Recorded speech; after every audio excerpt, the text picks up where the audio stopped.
Ladies and gentlemen, I'm Captain Ishita and I welcome you on board License to Fly, a show that brings to you fascinating insights, stories from ace pilots and aviation veterans. So if you're an aspiring pilot or an aviation enthusiast, fasten your seatbelts and let's take off.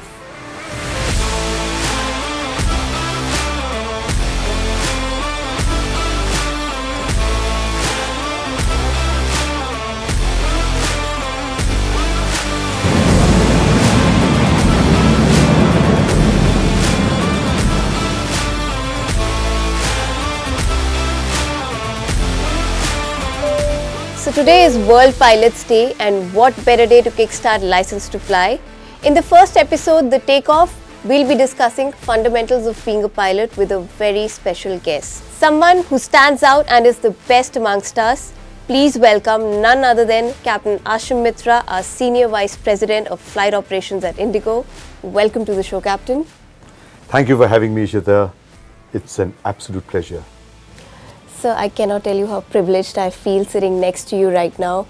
You have over 40 years of experience, you've seen it all, done it all, and you've mentored so many of us. And to start off this series with you, it couldn't get any better. It's my pleasure, and I'm excited to be here. Sir, to begin with, could you share with us your journey?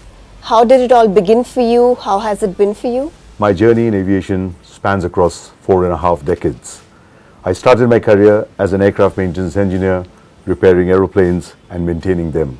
But my eyes were always glued to the cockpit. I qualified as a flight engineer, and thereafter I flew for 7.5 years in that capacity. But I wanted to have control of the aircraft in my hands. And since then, I've been flying as a pilot for almost 35 years. Wow, what a journey. So Captain, as you know, being an airline pilot is a dream for many. So first things first, what does it take to become a pilot? I'm sure you'll agree that every child is fascinated whenever an aeroplane flies across the sky. And every time a pilot walks through an airport, most eyes turn and admire the glitter and glamour of the dashing uniform. But let me tell you, along with this glamour comes a huge responsibility. Not only the responsibility of the aeroplane, but hundreds of lives that you are carrying. Choosing this profession should come from a place of absolute passion. What I mean is that you must love what you do. It should give you the feeling that you haven't worked a single day of your life. The next most important aspect, as you would know, Ishita, is mental and physical fitness, especially in this demanding environment of today. A successful pilot would need to work on his fitness every day. However, along with this passion and fitness, it is essential to have several other attributes to be a successful pilot. The top three are knowledge, skills, and a positive attitude. Knowledge, because you need to know the ins and outs of the machine, while flying skills are something that will get better with time and experience. Last but not least, having the right attitude is so important. It means that you are a clean learner who is willing to work hard, and come what may, you don't give up. It also means being open-minded and a team player, one who has good leadership qualities and of course a good communicator. But before all, passion. The passion for flying, that is the key. Very true. I think if you really want to do justice to something, passion is a must. And also I think we don't give enough importance to attitude and mental health. We really should. So Captain, there are a lot of myths out there about being a pilot. For example, we get this asked a lot. Does one need a science background to become a pilot? Ishita, you're right. There is a myth that one has to have a 10+2 with physics, maths and English. But if you don't, there is an alternate. You can go through an open university and get these subjects cleared from there. A minimum English level proficiency of 4 is mandatory. This is an ICAO requirement. The minimum age requirement to get a commercial pilot's license is 18. But you need to be 17 before you commence your basic flying training. For learning how to fly, there are some options. One could enroll in an approved flying school in India or overseas, or apply for an airline cadet pilot program. And here at IndiGo, we have one of the most outstanding programs. Once enrolled, it takes approximately 18 to 24 months to complete the requirements of obtaining a commercial pilot license, and that would make you eligible to join an airline. Thank you for that insight, sir. Also, sir, is it true that one needs a strong financial background to be able to afford this training? Well, it is true. For an individual, the cost could entail a large amount. However, there are various other ways of going about it. Students have the option to join the National Cadet Corps Air Wing and get sponsored for flying training through the NCC right up to the private pilot license level. The other possibility is joining the Indian Air Force and Navy either through a permanent or short service commission. After this tenure, one could convert the license to a civilian license and become eligible to join an airline. In the same way, another possibility is to join the Coast Guard. And then there are some state governments who give scholarship to students desiring to pursue flying in state-sponsored flying schools. So that is another possibility that one could consider. And many Indian banks today offer a loan under certain conditions to acquire a flying license. It could also ease the way forward. Brilliant. Even I did not know there are so many options. In fact, I remember when I started off as a student pilot, the only options I knew about were either finish your commercial pilot license training and join an airline or Air Force. So that was very insightful.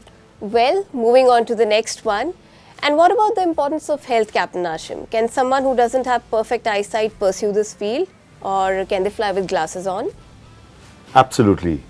The requirement to be an airline pilot, you need an eyesight of 6x6 corrected. In other words, even with glasses, as long as you have 6x6 corrected, you're good to fly. So, Captain, it is believed that aviation is a male-dominated field. What are your thoughts on that? Not anymore. Look at yourself. Women walk shoulder to shoulder with men in the aviation industry.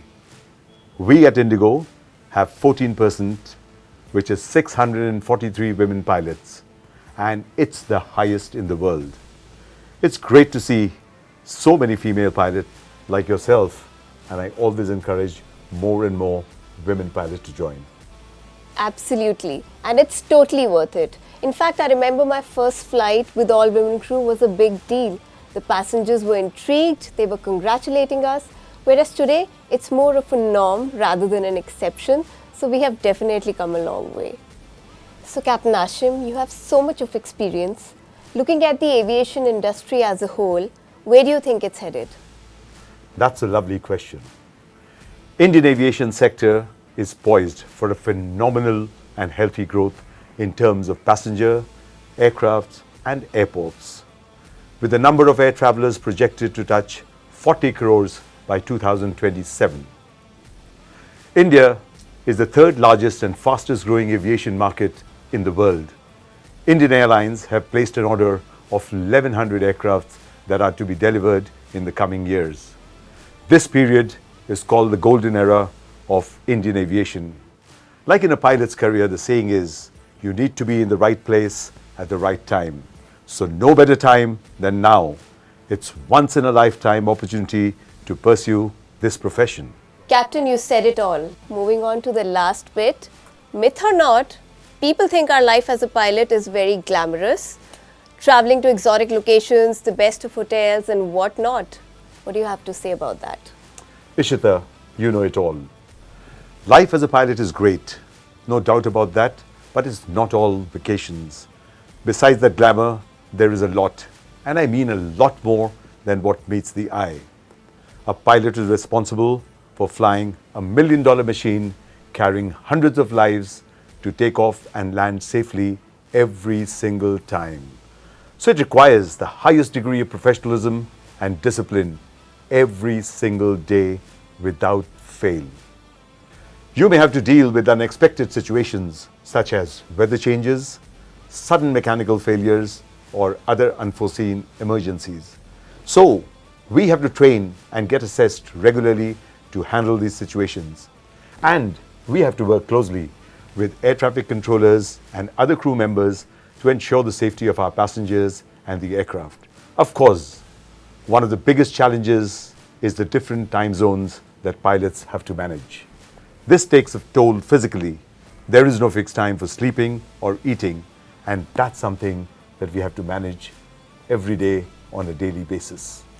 So this circles us back to the importance of maintaining physical fitness in a challenging job environment so that we can deal with all kinds of exigencies efficiently and effectively.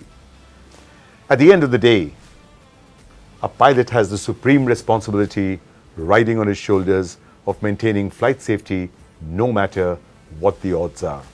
That does sound pretty demanding in more ways than one.